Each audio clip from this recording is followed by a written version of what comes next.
So we're already 3 episodes in on the new Iron Blood Orphan series,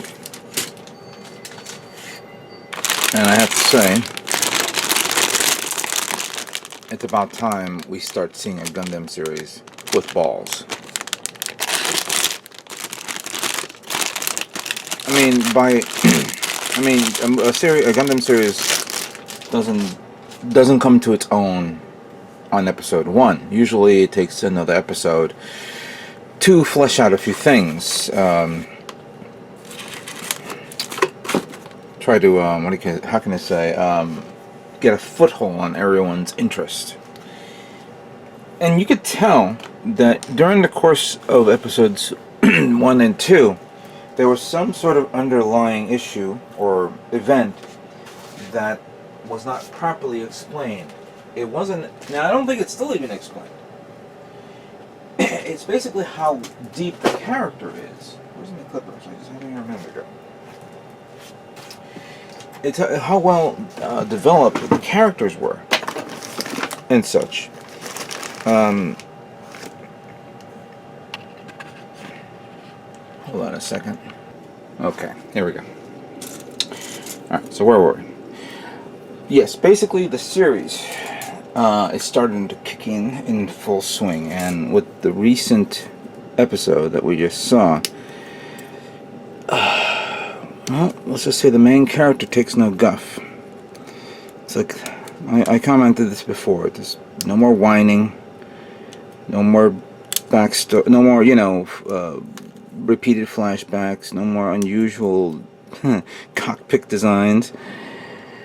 No more what the hell did he said, she said moments or do. I mean, obviously, I'm only going based on 3 episodes. From there on in, we're going to probably be seeing like the development of some of the characters, some of the main characters. Orga, for one example, and this guy right here. Side characters, we'll definitely be seeing some flashbacks of what they've done and all that stuff. But the overall point, of course, is the conflict that I guess they're going to begin. Also, during the beginning credits, we're starting to see the Barbatos starting to receive armored parts. Probably, of course, left over from the damaged mobile suits during the course of the series. So I wonder if maybe they're going to do that, where they're going to fill it in per episode. We won't know. We'll probably take some. Maybe it was just a one-off or something like that. They tend to do that, but if they do that, that'll be interesting to see that.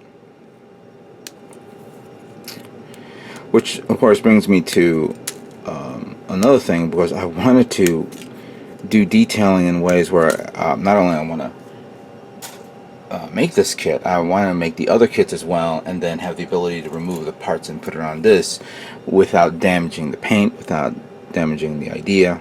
So I'm going to try to do that. I would like to see, of course, custom builds, since the Barbatos is basically, I would like to call it a scavenger unit, because it will scavenge and use the parts of its defeated foes. It'll be interesting to see other people taking other high-grade kits from other series, whether it's 00, Age, Reconquista, and apply it onto the Barbatos as it's, like, here's a trophy of me defeating Unicorn, or here's a trophy of me defeating G Selfie, or here's a trophy of me defeating 00 Riser. It's, simple ideas like that. I would like to see something like that. Maybe I'll spark someone's idea of doing that as well. So I forgot to get a tray, so I apologize for that. I'm going to get that soon. But let me begin removing these parts and cleaning them up. Whoops. So here is what the initial skeletal, inner frame of the Barbatos looks like in high grade mode, of course. It's not a complete inner frame because it can't be stand on its own like a normal real grade or master grade, and I do believe you can do this with the high grade. With the 1/100 scale no grade. But with this high grade, for example, like here, this part represents the actual foot. You have to put this here, like so.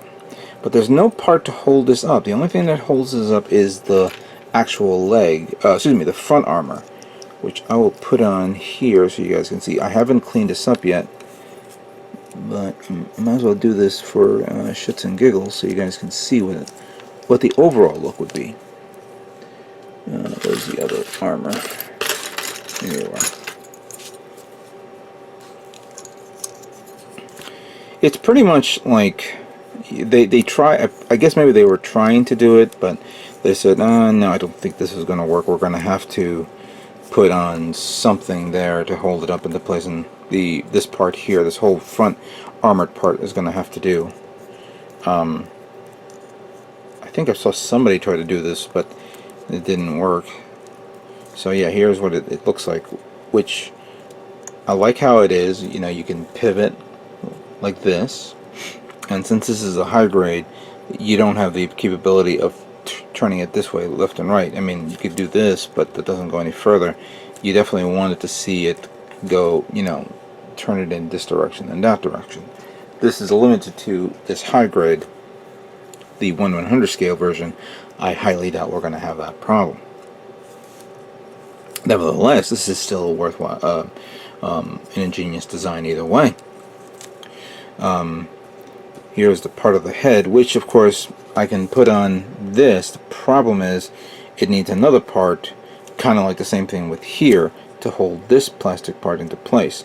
And for the head part, which is only you're only seeing the overall backside and everything else, the front part you need the red and white yellow parts to hold it into place for this.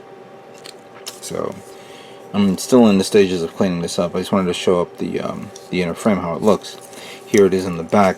This is going to be interesting work to do for painting, because there's a lot of these, you know, these little umbilicals that you see here, the one all the way back here. You have the two hydraulics here.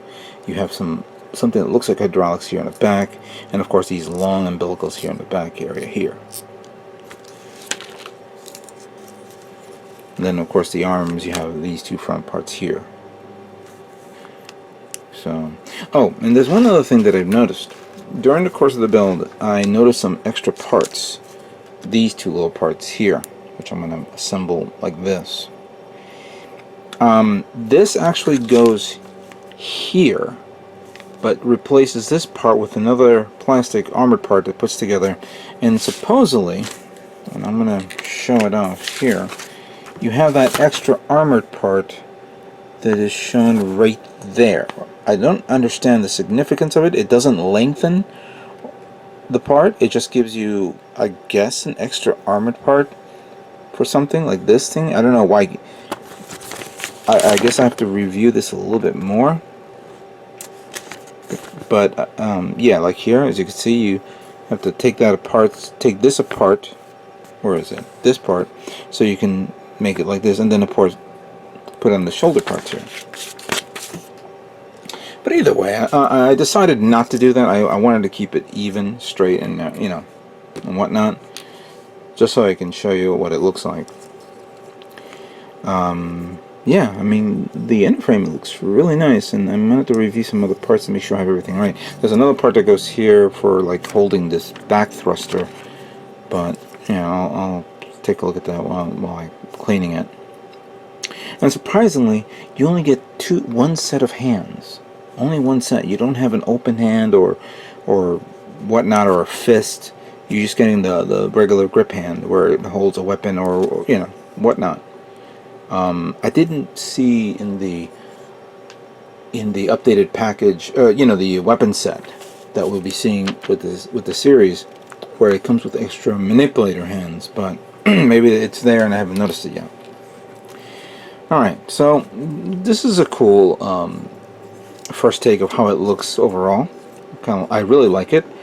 I really can't wait until the 1/100 scale version comes out, but yeah, this is really nice.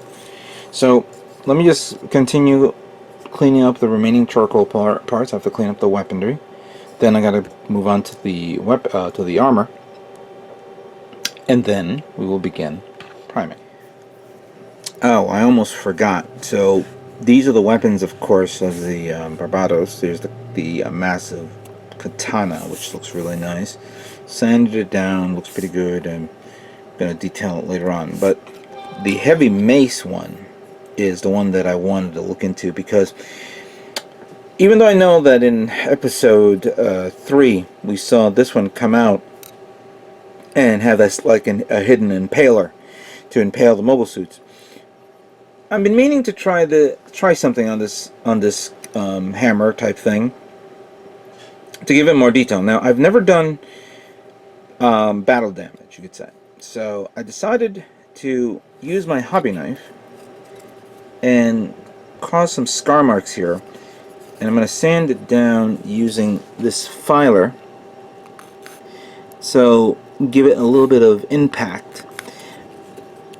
Kind of like doing it in a way where, like, every time the character uses this hammer, he always uses it on one side, and you see the damage that it's inflicting not only on the mobile suit, but on the hammer as well. So I want to try this and give because I've never done battle damage before. Many people ask me, why don't I just do that or try that? And I said, you know what? Let me try this on this weapon first. Give it that little bit of detail and see how I can do this. I've seen some videos and read some books about this and pictures, and I wanted to see what I can do to give it a little bit of look to it. Hopefully you guys will appreciate what I'm going to try. Now I'm only doing it on one side for now, making it in a way where, you know, he's been using this side of the hammer all the time, you know, just bashing on on any mobile suit that comes along its way, to the point where he's saying, well, maybe I should use the other side, but I'm just going to do it on one side for now, and then I'll just do some maybe scarring here and here as, you know, parts, you know, fly off from the mobile suit's head or torso or whatever impacts the side part of this. So let me continue working on this, and then I'll do start priming it.